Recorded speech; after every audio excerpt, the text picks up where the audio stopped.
a very good source. Meghan would like to chat with Brittany about exactly what she went through, all that difficult period when she was under a conservatorship. You know the one I'm talking about.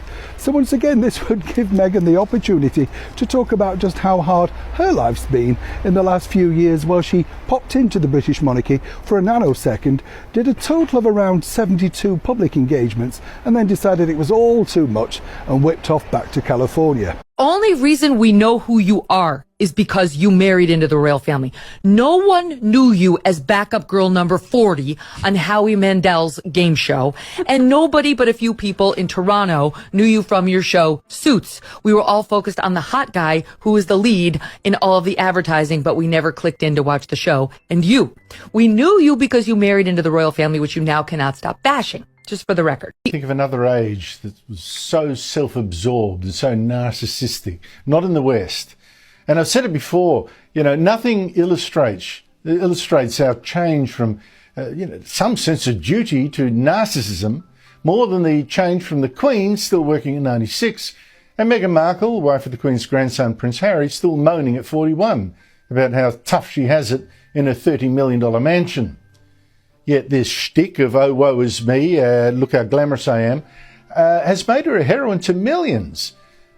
But has Meghan Markle now finally gone too far? Maybe a false hope. She's given an interview for a New York magazine called The Cut, in which she poses in high-end fashion before settling down to say how hard life is for her. So hard, the journalist writes that.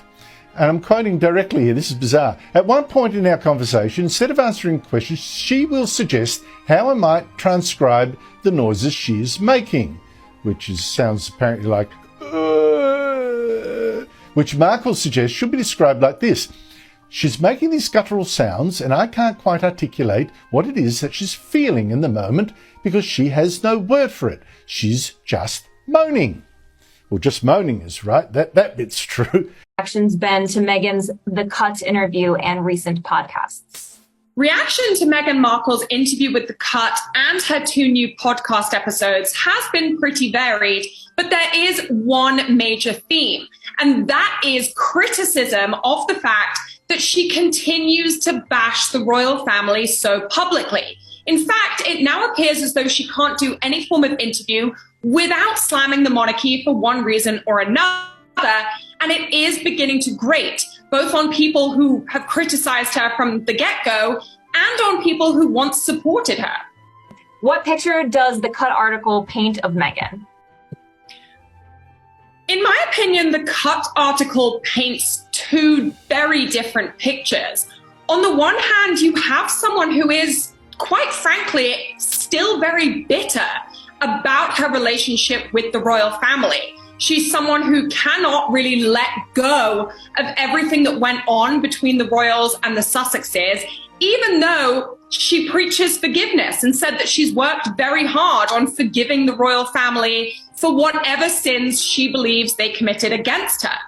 Then on the other hand, you have someone who is trying to paint a seemingly picture-perfect image of her family life in California.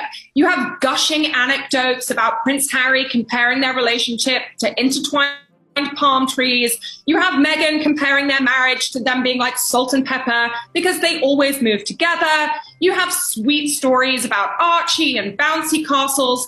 So it really is a very interesting juxtaposition. And it's one that I think quite a lot of people found to be fairly jarring. Hey, honey, there's no chaos, and it's very unsettling. Spoiled princess is still whining about royal family. Do you think it's changing? I mean, you follow the social media coverage. Is it changing for her?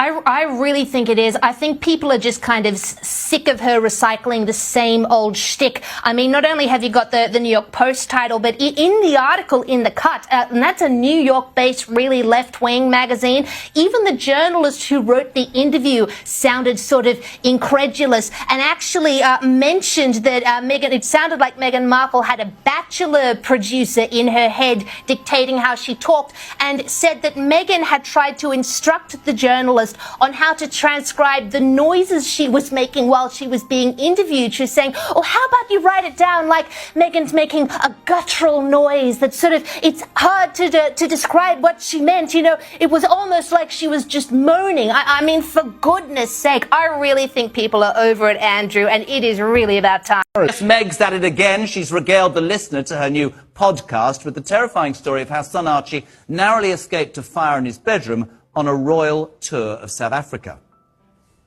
The heater in the nursery caught on fire. Everyone's in tears. Everyone's shaken. And what did we have to do? Go out and do another official engagement. Despite being shaken and in tears, she and Harry bravely, and I mean bravely, resumed their duties. But it turns out that Archie wasn't even in the room when it happened, and royal sources today told the press that they don't even recall any fire at all, merely an overheating heater. You try saying that. Now, this isn't the first time Meghan's faced claims that a truth isn't necessarily the truth. Our investigative unit and a top team of data journalists have produced this forensic visualization of Meghan's fibs. She famously told Oprah she married Prince Harry intimately and in secret days before their televised bash in Windsor. The Archbishop of Canterbury said, oh no, she didn't. Meghan claims the royal family took away her passport, leaving her a princess trapped in a tower. But investigation by her own The Sun found she took at least 13 foreign holidays during the period in which she was apparently grounded. Meghan also claimed a member of the royal household expressed concerns about the colour of her unborn child's skin while she was pregnant. But she's never been able to say who it was. And she says she barely knew anything about the royal family, the nose can't get any bigger, before she met Harry. Friends have said she was a royal fanatic who visited BP as a child and wanted to be Diana 2.0. There you go, my friends. Lies, damn lies, and the Duchess of Sussex. Or as the Queen herself put it, recollections may vary. Wow, this has been so much fun to watch. I just can't even believe that this narcissist is still going, but here we are, just like Amber Heard, right? Guys, thanks so much for watching. If you want to see more of my stuff, check out my Patreon, patreon.com/Real Housewives Recaps. You guys, I will talk to you again soon. Take care. Bye-bye.